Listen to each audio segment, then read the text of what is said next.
Assalamualaikum warahmatullahi wabarakatuh.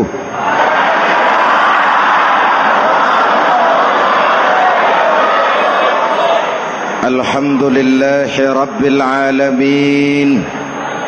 Wassalatu wassalamu ala asyrafil mursalin Sayyidina wa maulana Muhammadin wa ala alihi wa sahbihi ajmain, amma ba'du. Para ulama yang saya muliakan, hadirin hadirat ma'asyiral muslimin yang saya cintai, banyak kita alami perubahan-perubahan yang terjadi,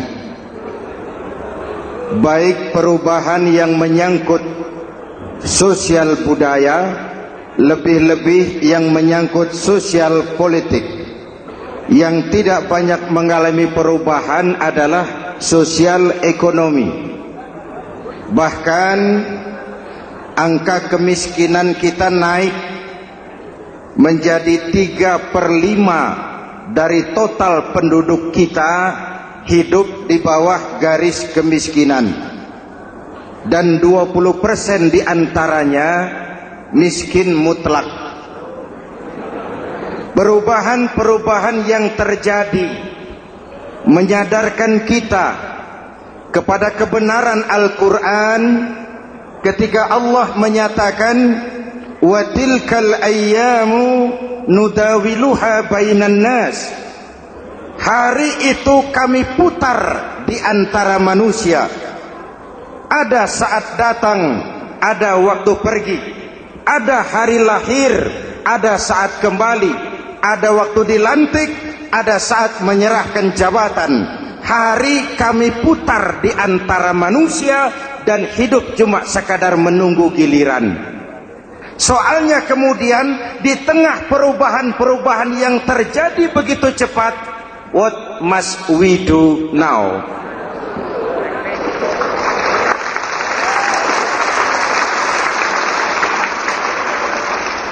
Saya juga nggak ngerti itu. Yang penting kan penampilan. Saudara-saudara kaum muslimin di seluruh tanah air, jadi pemimpin adalah pelayan bagi orang yang dipimpinnya. Okelah, perbaikan ekonomi, pembukaan lapangan kerja baru kita serahkan kepada pemerintah, karena kita percaya mereka orang-orang terpilih belaka yang dipilih dengan kepercayaan akan mampu membawa rakyat keluar dari kesulitan. Amin.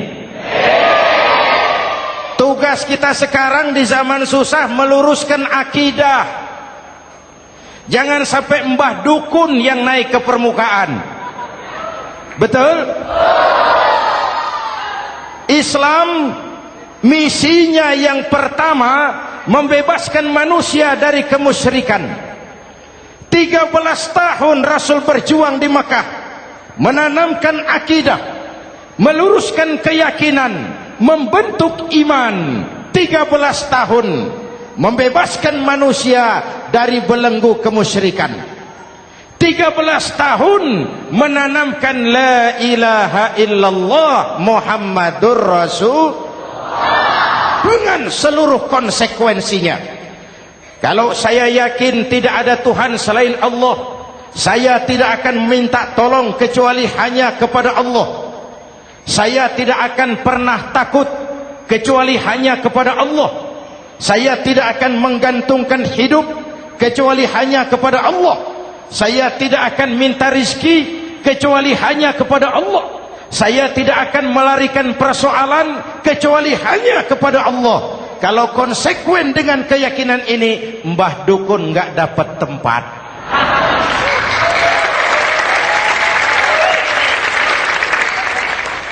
Akur? Ayo lihat secara sederhana. Saya sandaran di tiang, tiangnya ambruk, sayanya jatuh. Saya sandaran di tembok, temboknya runtuh, saya juga runtuh. Saya sandaran kepada orang kaya, dia jatuh miskin, saya bangkrut. Saya sandaran kepada jenderal, dia pensiun, saya selesai. Tapi kalau saya sandaran hanya kepada Allah, Allah tidak akan pernah miskin, Allah tidak akan pernah lumpuh, Allah tidak akan pernah terpuruk, dan Allah tidak akan pernah berkurang kekuasaannya.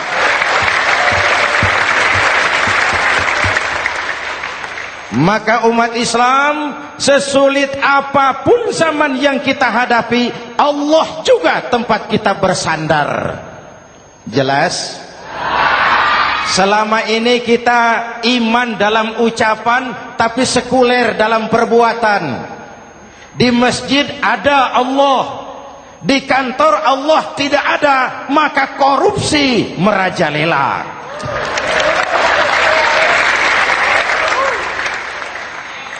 Di masjid ada Allah, di pasar Allah tidak ada, maka timbangan tetap curang. Kita iman dalam ucapan, tapi sekuler dalam perbuatan. Oleh karena itu, sesulit apapun zaman yang kita hadapi, iman jugalah pegangan kita, Allah juga tempat kita bersandar. Boleh zaman berubah, akidah jangan sampai goyah. Karena iman kita hidup, untuk iman kita berjuang, dan dalam iman kita ingin kembali menghadap Allah Subhanahu.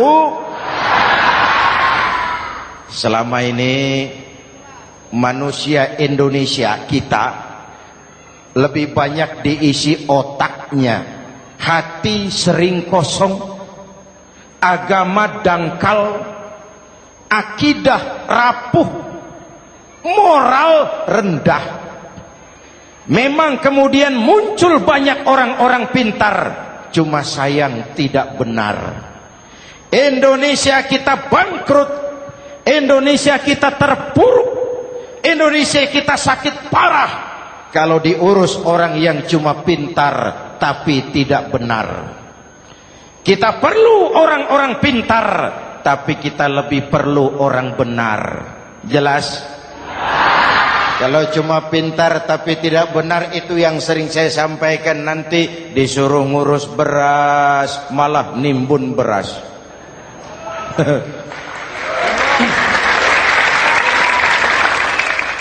Disuruh ngurus laut malah jadi bajak laut.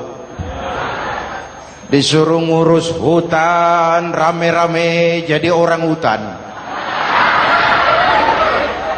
Jutaan hektar hutan Indonesia kita ini merupakan kekayaan sumber daya alam kita yang harus digunakan bagi sebesar-besar kemaslahatan rakyat. Yang disuruh ngurus hukum malah bikin hukum seperti pisau, tajam ke bawah, tumpul ke atas. Jangan heran lalu di masyarakat muncul street justice, pengadilan jalanan, sebagai refleksi dari ketidakpuasan melihat sikap hukum yang sangat berpihak. Kalau yang kecil salah, hukum cepat-cepat ditegakkan.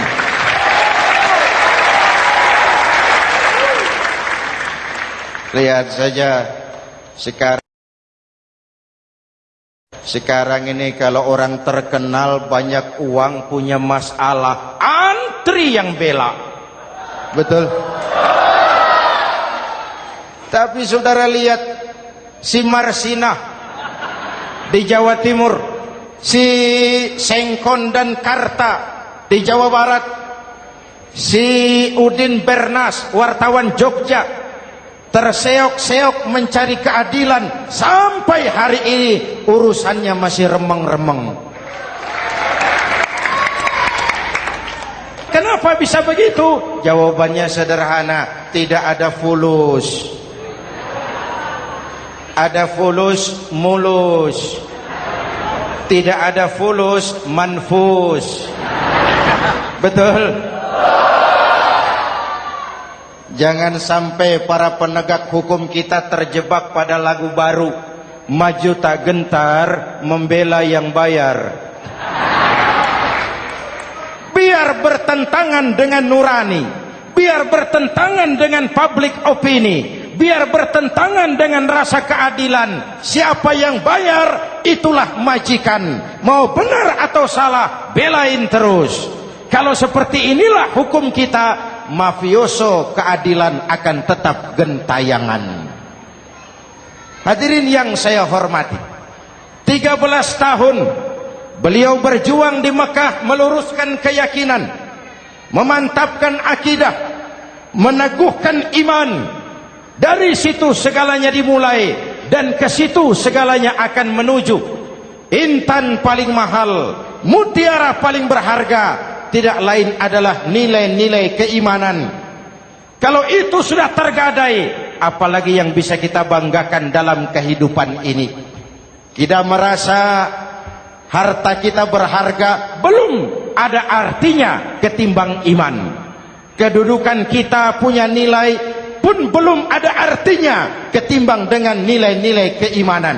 Itu intan paling mahal, itu mutiara paling berharga. Harta baru ada manfaatnya kalau dilandasi dengan iman. Jabatan dan kedudukan baru terasa gunanya kalau dilandasi dengan keimanan.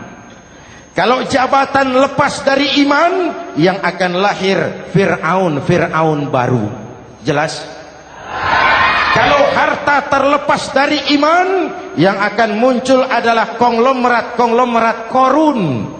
Kalau ilmu pengetahuan terlepas dari nilai dasar keimanan, maka yang akan muncul adalah ilmuwan pelacur yang menyalahkan yang benar, membenarkan yang salah untuk kepentingan pribadi.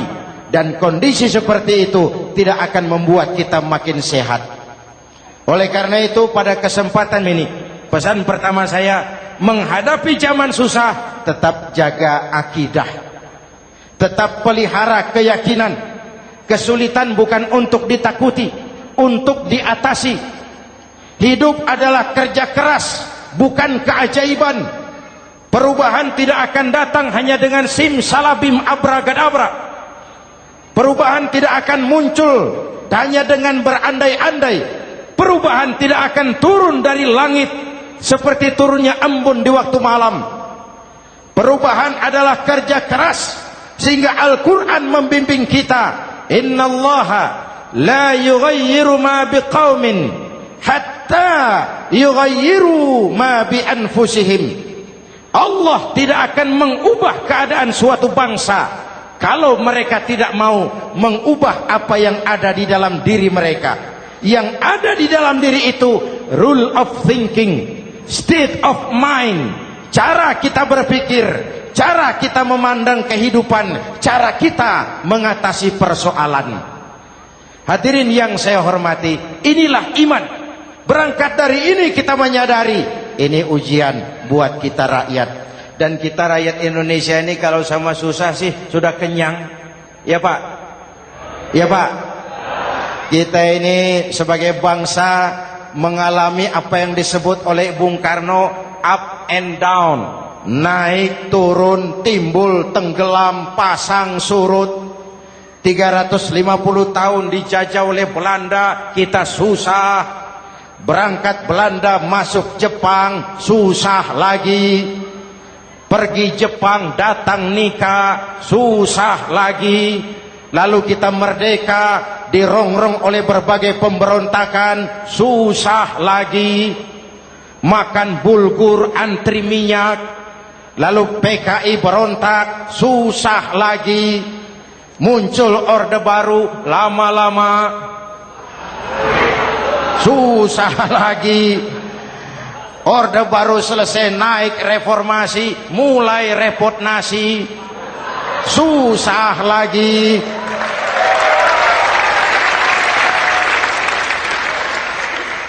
Kalau susah kita ini sudah akrab, sudah intim. Mestinya kalau sudah susah seperti itu, jangan salah sikap menyikapi kesusahan. Jangan sampai kita potong kompas, ambil jalan pintas, terjebak menghalalkan segala cara. Itu tidak akan menguntungkan, itu tidak akan menyelesaikan. Kalaupun selesai, nampaknya penyelesaian sesaat. Dan penyelesaian sesaat bukan penyelesaian yang sebenarnya. Karena itu tetaplah dalam koridor keimanan. Boleh zaman berubah, akidah jangan sampai goyah. Silahkan masa berganti, tapi keyakinan jangan mati. Sekali la ilaha illallah sampai tetes darah paling penghabisan, tetap la ilaha illallah. Sanggup? 3 orang. Sanggup? 21. Sanggup?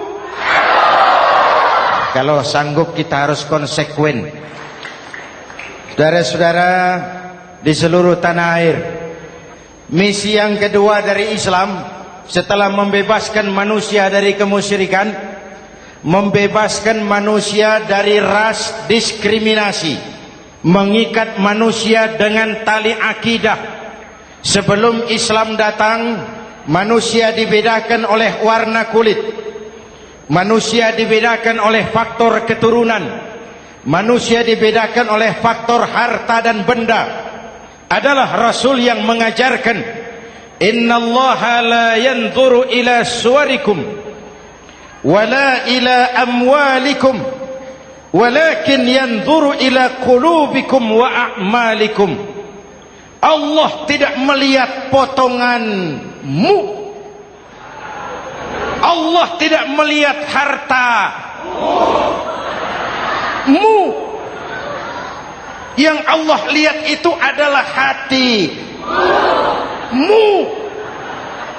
dan amal perbuatanmu.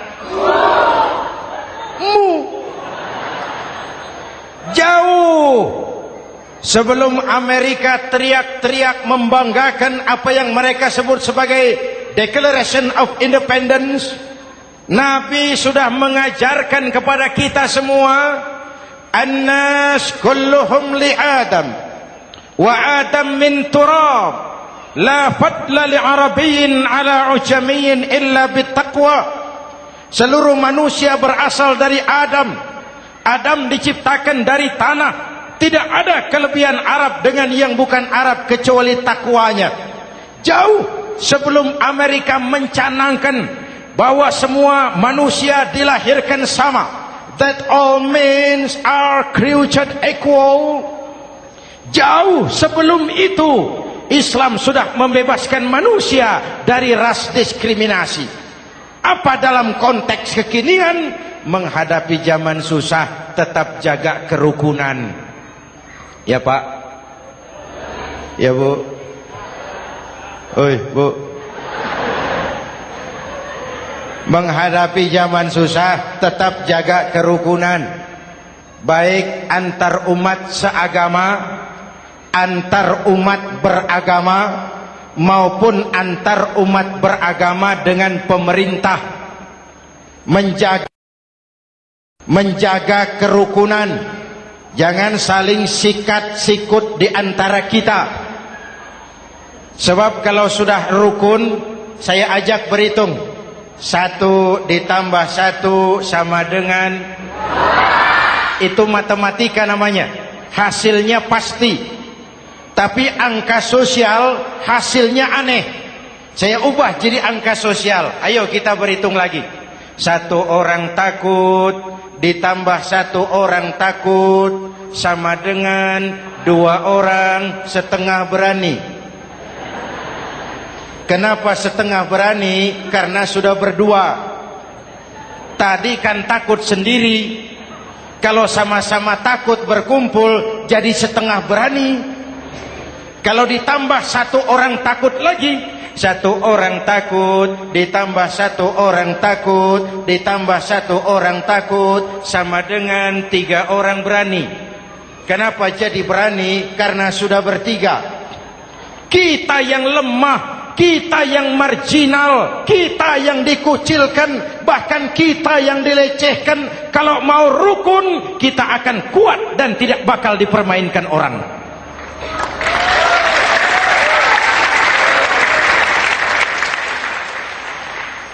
Tapi kalau rukunnya yang satu mau menikam yang lain, saya ajak berhitung lagi. Yuk berhitung yuk. 1 ekor ayam ditambah 1 ekor musang sama dengan 1 ekor musang. Kemana ayamnya? Dimakan musang. Betul nggak nih hitungan? Ayo kita hitung lagi. 1 ekor ayam ditambah 1 ekor musang sama dengan 1 ekor musang. Kemana ayamnya? Dimakan musang. Jadi kalau kita suka kumpul dengan orang yang mau makan kita, selesailah kita.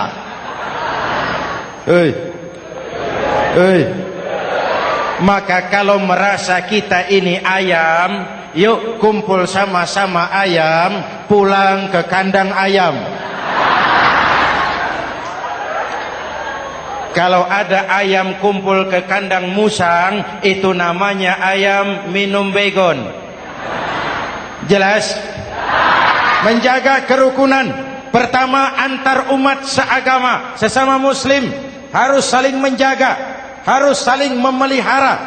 Baik dia muslim yang jadi kapolri, baik dia muslim yang jadi kasat, baik dia muslim yang jadi pengusaha, baik dia muslim yang jadi petani, nelayan, guru, semua komit menjaga semangat kebersamaan, rukun antar umat seagama. Jelas? Jelas? Hadirin yang saya hormati, atas dasar itu saya ingatkan kembali, kita semua ingin persoalan terorisme dilepaskan kaitannya dari agama manapun. Tidak ada kaitannya terorisme dengan Islam, dengan Kristen, dengan Hindu, dengan Buddha. Tidak ada kaitannya terorisme dengan pondok pesantren.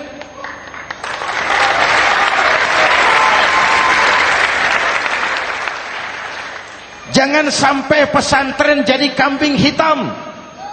Karena sejak zaman penjajahan, pesantren sudah terbukti memberikan kontribusi bagi perjuangan memerdekakan rakyat Indonesia. Rukun antar umat seagama. Yang kedua, rukun antar umat beragama. Islam ini rahmatan lil. Jangankan manusia walaupun berbeda agama, binatang saja dihormati. Ada hadis, fa iza zabahtum fa ahsinuz zibhata. Kalau kamu menyembelih hewan, sembelihlah dengan cara yang terbaik. Jangan menyembelih ayam dengan pisau tumpul. Itu namanya tidak berperi kebinatangan. Yang kecil lagi, saudara buka babul istinja, makruh buang air kecil di tanah yang berlubang. Sebab apa? Pertama, menjaga kesehatan. Siapa tahu di lubang yang saudara buang air kecil itu ada gas beracun. Kalau tidak, melindungi binatang yang ada di dalam lubang. Siapa tahu di lubang yang saudara buang air kecil itu ada semut sedang rapat membahas terorisme. Apa dosanya lalu mati dikencingi? Ini namanya rahmatan lis semut. Binatang saja dilindungi. Maka perbedaan agama tidak harus menyebabkan kita bertolak belakang. Perbedaan agama bukan alasan untuk saling bermusuhan. Apalagi kita sudah menyadari tentang kemajemukan kita, tentang kebinekaan kita, tentang keragaman kita. Rukun antar umat beragama, saling menghormati, saling menghargai, tapi tetap dalam batas lakum dinukum. Lalu rukun antar umat beragama dengan pemerintah. Hadirin yang saya hormati, yang benar kita dukung, yang salah kita perbaiki dan kita tegur menurut cara-cara yang diajarkan oleh agama kita. Dan sholat berjamaah, pendidikan bernegara yang paling bagus. Tadi kita sholat ada imam, ada makmum, betul? Makmum wajib ikut imam kalau imam benar sholatnya. Rakyat wajib ikut pemimpin kalau pemimpin benar mimpinnya. Masyarakat Islam ini loyal. Masyarakat Islam ini bukan pemberontak. Masyarakat Islam ini taat dan setia. Kapan? Kalau imamnya benar. Imam takbir, makmum. Imam ruku, makmum. Imam i'tidal, makmum. I'tidal. Imam sujud, makmum. Tapi kalau imam keliru, mestinya imam ruku malah sujud. Salah imam ini. Tegur. Siapa yang wajib negur? Makmum yang saf terdepan. Anggota DPR.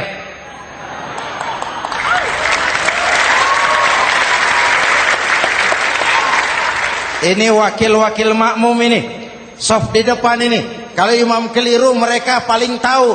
Ngomong. Tegur. Bagaimana negurnya? Ada aturan main. Mestinya ruku, imam sujud. Salah ini imam. Subhanallah. Kan begitu negurnya. Betul? Tidak boleh juga imam keliru, makmum emosi. Main pegang. Weh, makmum salah. Hoi, hoi. Kacau solat. Betul? Anggota dewan ini, saf di depan. Itu kalau imam keliru. Satu saat imam buang angin. Namanya manusia bisa buang angin toh. Apa makmum lalu berkata, demi kesetiaan saya kepada imam, imam buang angin, saya lebih keras lagi.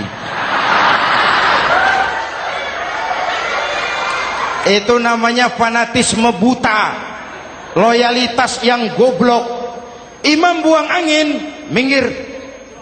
Iyyaka na'budu wa iyyaka nasta'in. Sampai situ imam buang angin, minggir imam. Lalu saf yang di depan maju. Tidak usah bikin solat baru, teruskan pekerjaan imam. Ihdinas siratal mustaqim. Teruskan. Kenapa? Kalau bikin solat baru lagi, nanti buang angin lagi. Bikin lagi solat. Kapan selesainya solat? Kapan selesainya membangun negara ini? Yang penting imam tahu diri, buang angin, minggir.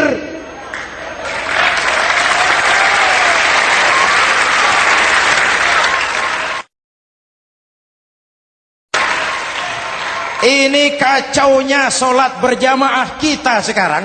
Kacaunya negeri kita sekarang. Banyak imam sudah buang angin, gengsi. Diam aja merasa nggak punya salah. Dikasih tahu sama makmum, imam tadi buang angin ya, malah jawab sedikit.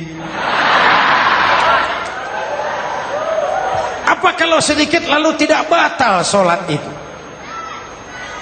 Mekanisme kehidupan sosial yang diatur lewat tuntunan solat berjamaah. Sehingga Nabi berpesan, kun imaman muta'an au ma'muman muti'an fala takun thalisan jazu'a. Kalau jadi pemimpin, jadilah pemimpin yang ditaati. Kalau jadi makmum, jadilah makmum yang mentaati. Jangan jadi golongan ketiga pemecah belah. Di depan tidak jalan, di belakang takut, ditaruh yang di tengah, di depan didorong, yang belakang ditendang. Ini namanya biang kerok. Saudara-saudara, dari uraian singkat ini saya ambil beberapa catatan pokok. Pertama, kalau ada intan paling mahal, kalau ada mutiara paling berharga dalam hidup kita, itu tidak lain adalah karena keyakinan. Hidup jadi indah, hidup jadi berharga, hidup jadi berarti kalau didasari atas sebuah keyakinan. Dan keyakinan itu tidak lain adalah nilai iman kita, akidah kita kepada Allah Subhanahu wa taala. Yang kedua, tetap menjaga kerukunan. Sesulit apapun zaman yang kita hadapi, kita tetap harus menjaga semangat kebersamaan. Kita harus tetap menjadi lem perekat yang menjaga keutuhan, baik sebagai bangsa maupun sebagai umat.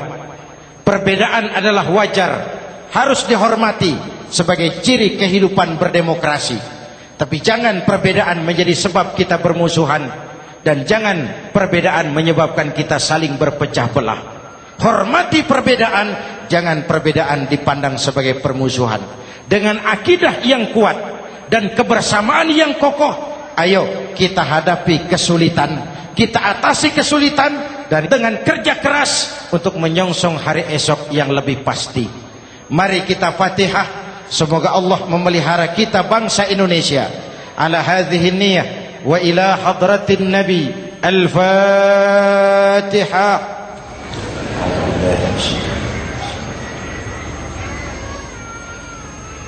Iyyaka na'budu wa iyyaka nasta'in. Ihdinas siratal mustaqim. Siratal ladzina an'amta 'alaihim. Bismillahirrahmanirrahim. Amin. Alhamdulillahi rabbil alamin. Allahumma salli wa sallim mubarak ala sayyidina Muhammadin wa ala alihi wa sahbihi ajma'in. Allahumma rabbana taqabbal minna salatana wa siyamana wa qiyamana wa takhashu'ana wa ta'abbudana wa tammim taksirana ya arhamar rahimin. Allahumma aslih man fi salahihi salahul muslimin. Allahumma ahlik man fi halakihi salahul muslimin. Allahumma rabbana la tu'akhizna in nasina aw akhtana. Rabbana wa la tahmil alaina isran kama hamaltahu ala alladhina min qablina. Rabbana wa la tuhammilna ma la taqata lana bih wa'fu 'anna waghfir lana warhamna anta maulana fansurna 'alal qaumil kafirin. Allahumma ij'alna minas su'ada'il maqbulin wa la taj'alna minal ashqiya'il mardudin. Afdalu ma qultuhu ana wan nabiyyuna min qabli. La ilaha illallah.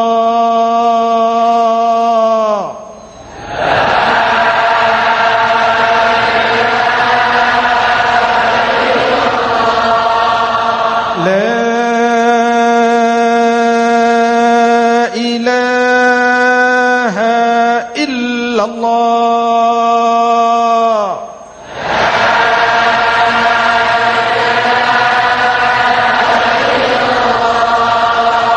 Muhammadur Rasulullah.